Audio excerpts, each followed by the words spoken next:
classmates. I'm Takera Mackall. Do you remember how fun it was to paint and draw in art class?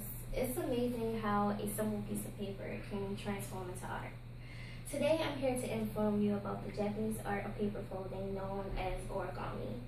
I'm going to start off with a little bit about the history of origami, and then I'm going to tell you guys a little bit more about 3 origami designs. The reference materials for this presentation include origami swame, the timeline of paper folding, the history of origami, the Origami Research Center, PBS Between the Folds, and Joshua Wu's Origami, A Brief History of this Ancient Art. Let's start with the history of this Japanese art. The exact origin of origami is debatable, but according to my references, paper was invented in China around 105 AD. So that means the art of paper folding probably started somewhere near China. During the 6th century, paper was introduced to Japan by Buddhist monks. During that time, paper was rare and expensive in Japan, so any type of paper folding was done by the rich and the elite. In its earliest stages, origami was reserved for religious ceremonies and formal ceremonies. According to my references, recreational origami didn't start to surface until the 1600s. By the 1700s, Japan was filled with playful origami. The first ever book about paper folding emerged at this time. It demonstrated 13 special folds for a formal ceremony. In 1797, the folding of 1,000 cranes became the first ever book about recreational origami.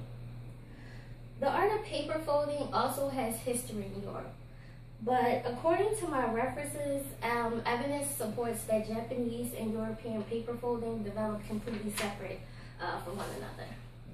One of the earliest examples of origami in Europe comes from a 1940s book that depicted a picture of a playful origami head. This type of recreational use of origami was unseen in Japan at that time. During that time, Japan still limited origami to special occasions. In 1950, Akira Kushimo and Sam Revo, 2 very famous origami artists, developed a series of origami instructions that is still widely used today.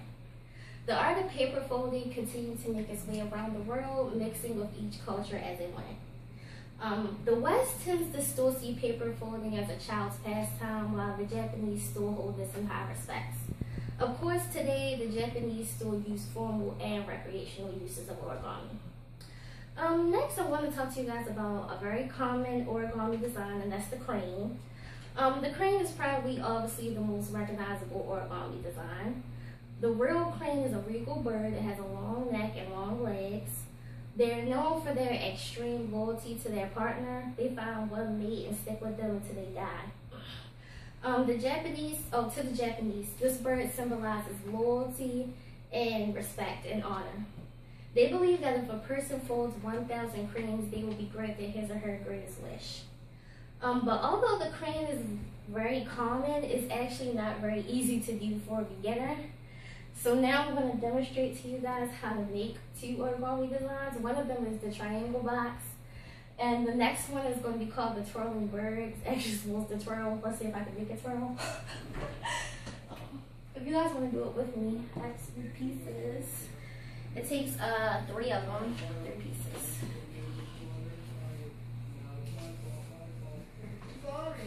You don't have to. I'm going to show it to you. You don't have to. I'll show it to you.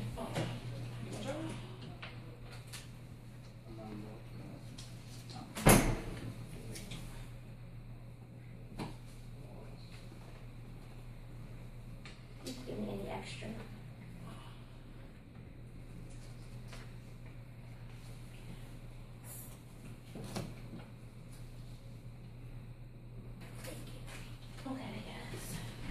First thing we want to do is take out these. Make it a diamond. Fold it in half.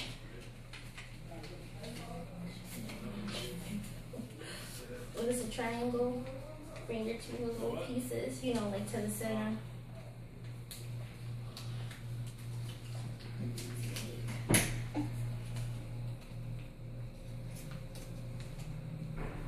quick.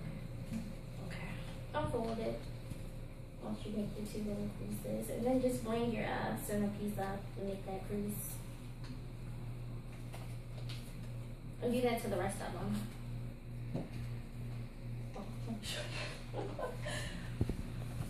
Then you guys want to do this part. Once you finish all 3 of them, I would just stick each one in.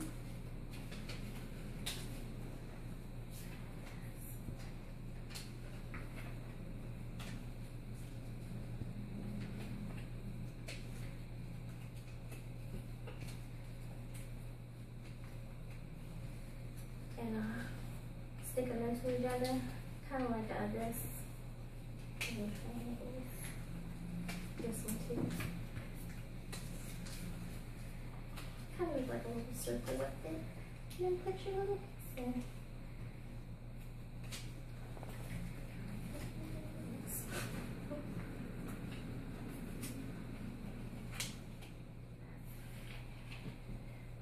Does that make sense?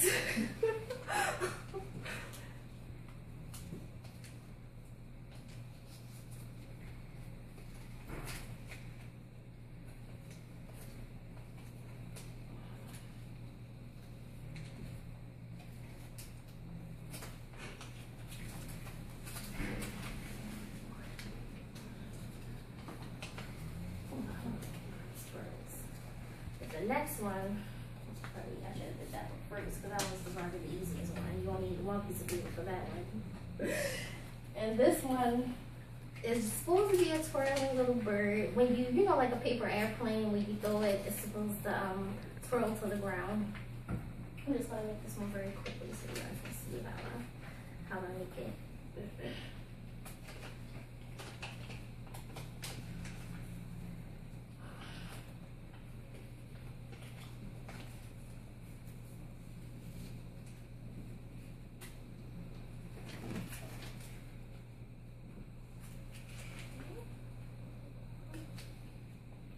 This one's probably easier. I'll make this one in like 1 second. Okay. It's a little tiny one. Now, if I throw it, I don't know if it's going to twirl, but yeah. Do you guys have any questions?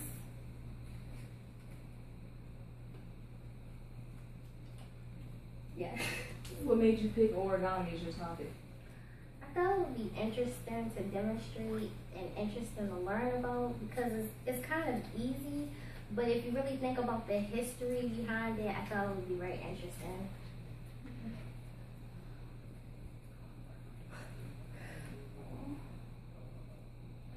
I think that is all.